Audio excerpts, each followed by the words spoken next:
Hello,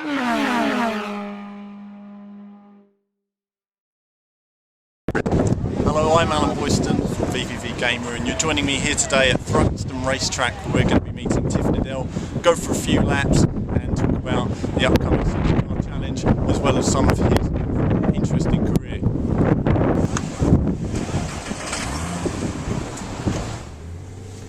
Power on. Traction control. The car gripped, and I was astonished at the grip. So the Thruxton's really high speed. That's the great thing about the full wasp scenario. Oh, what's that car in the front there? Interesting. I think he's letting us through. He's indicating gently.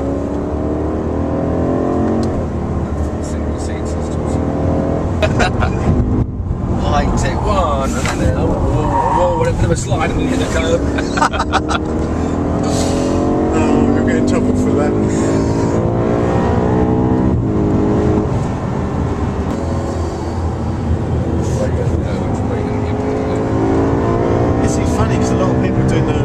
They seem to be going at a standard pace. That's more like drifting. You drive one way and then you flick it the other and you then you go the other. Oh my God. I can't understand why the tyres wear out myself.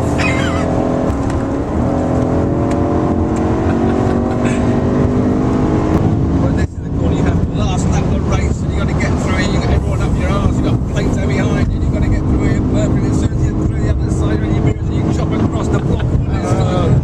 These creeping up the left, and you flick them up each side.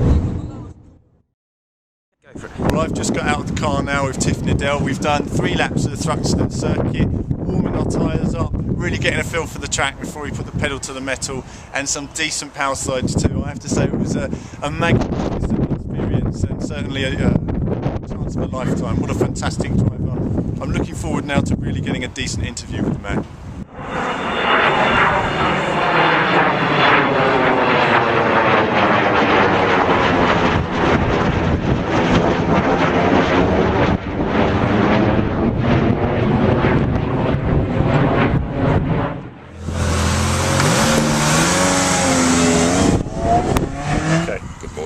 So Tiff, thanks for sparing your time today. I really appreciate it. I suppose I've always been a big fan, seeing you on Top Gear years ago, all the rest of it thrashing around. Oh, the good old Top Gear, that was, not this new years ago light entertainment show.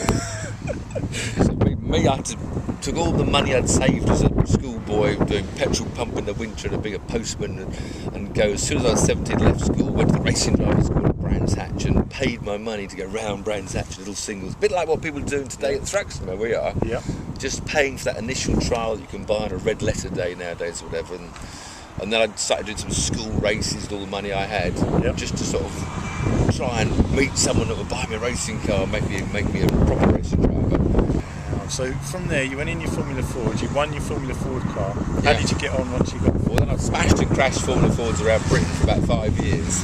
So instead of the karting that Lewis Hamilton and Jenson Button did, you know, because to be karting, you still got to have a dad to drive you to karting because you're under 17. But in my day, you couldn't race cars until you were 17 anyway. You had to have a road driving licence. So the karting wasn't so strong in those days. So for 5 years I was a teenager, as I said, and a mechanic and then a racing driver every weekend. And gradually I came to the top of the national scene and won a national Formula Ford championship. And then got offered a free drive in a good car, won another championship, and then finally got offered a professional drive in a Formula 3 team. So I became a retired civil engineer. The trouble is, every year, there's this motorsports, this huge mountain, So every year there are about 10 new brilliant young kids around, but maybe some years there are no slots. But of course the next year you've got 10 new bright ones, so you sort of come up this little escalator, and if you get to the peak you can only stay there for about 2 or 3 years before you're pushed off by the next train of young faces. So which seems very challenging. I suppose in a way that's what people always see as the pinnacle of it all, and it's always trying to get there. It's just, I think, the sponsorship journey. Well, there's probably only about 20 British drivers in the whole world that are actually phoned up and booked and paid to drive a racing car. And most of the other drivers, you have to bring the sponsorship with you. I became a hired hand when the Grand Prix dream failed. I then just raced all over the world for of start money, prize money, and had a fantastic life. Didn't make the superstardom or the super money of a Grand Prix driver, but had wonderful fun racing. And it was while I was racing that Top Gear then picked me up as the first tame racing driver, the Blueprint Stig, I guess they call it. But, so the first real peak of Top Gear was the mid-90s. When we had the same sort of viewing as they have now. But then Jeremy decided he was going to be a chat show host. I'm fed up with driving cars around corners on television. So off he went, and the figures went down a bit. And Quentin said he was going to be a multi-millionaire doing internet car sales. So he disappeared, and the figures went a bit down. But it was still the best watched, BBC Two show. But a new controller came along. There's Jane Rooney. We don't think she liked cars on telly, so she said, "I'm taking Top Gear off BBC Two. It doesn't suit me." Moment, we think she never wanted cars ever back on BBC Two. So then, of course, the BBC were embarrassed. Miss Root had to do something. So, how do I get Top Gear back? And the only answer was to get Jeremy back, which cost a fortune, I might add. But, so it was brilliant because we got Jeremy back doing Top Gear, which is fantastic because that's what Jeremy does best, is his cars, and we've now got 2 good car shows. So it's all good fun. But you've driven a lot of phenomenal sports cars in your time. What are some of the most fantastic experiences you've had? Still the McLaren F1 supercar. That's the supercar for me. The 2 seats there, the central driving position like a Formula 1 car. It's all mechanical. It's manual gearbox, no power assistance. So that to me is the dream. To me, the best supercar on the market now is the Zonda, Pagani Zondas you can still buy. To me, the supercar I'd buy if I had the million. They're the one Splash. they're the one you would go for. The million cash to splash. Now, does it still excite you getting into it every time you see a new car? I mean, you've got to say the Ferrari 458 Italia coming soon. Oh yeah, you can't approach that car. Does it? Excitement. See what this one's like. It's always a good buzz. I raced in the streets. I've done the Daytona 24-hour race about 5 times. That's where you use the banking. So I've been up there, going around the wall. In fact, the first year I did it, a bit like halfway through my Le Mans career, there wasn't a chicane in the back straight. So I was in an Aston Martin group, and I went down the full at 210 miles an hour with the wall. So it was a right-hand drive car, because it's a British car, so prototype groups there, Nimrod Aston Martin. The wall was right next to me, and to go, it had to go full throttle, but it took about 3 laps before I'd go, and you just pinned in, and you have to look out the top of the car, which is really weird. But of course, the wall's here, so as you're looking at the top, you have to think, am I wandering up towards it? You keep on looking at the wall, looking at the top.